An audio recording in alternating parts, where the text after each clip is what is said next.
మధ్యప్రదేశ్లోని ఓ సాధారణ రైతు జీవితం ఒక చిన్న గాయం తర్వాత ఊహించని మలుపు తీసుకుంది. 2014లో శ్యామ్లాల్ యాదవ్కు తలకు గాయమైంది. మొదట చిన్న గడ్డలా కనిపించింది. క్రమంగా పెరుగుతూ సంవత్సరాలు గడిచే కొద్దీ తలపై నిజంగానే కొమ్ములా మారింది.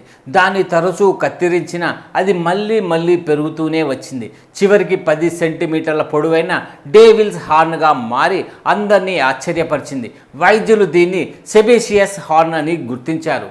మన గోర్లు వెంట్రుకల్లో ఉండే కెరిటన్తో తయారయ్యే ఈ అరుదైన పెరుగుదల కొన్నిసార్లు ప్రమాదకరంగా మారే అవకాశం కూడా ఉంటుంది. సాగర్లోని వైద్యులు డాక్టర్ విశాల్ నేతృత్వంలో ప్రత్యేక శస్త్రచికిత్స చేసి ఆ కొమ్మని పూర్తిగా తొలగించారు. అంతేకాదు మళ్ళీ రాకుండా మూలాలను కూడా తొలగించి స్కిన్ గ్రాఫ్టింగ్ చేశారు. 10 రోజుల చికిత్స తర్వాత శ్యామ్ పూర్తిగా కోలుకున్నాడు. తనకి ఊరటనిచ్చిన విషయం ఏమిటంటే అది క్యాన్సర్ కాదు.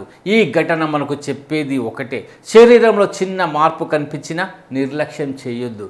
సమయానికి వైద్య పరీక్ష ప్రాణాలను కాపాడుతుంది. ఎందుకంటే చిన్న గాయం అనుకున్నది కొన్నిసార్లు ప్రపంచాన్ని ఆశ్చర్యపరిచే అరుదైన కథగా మారొచ్చు.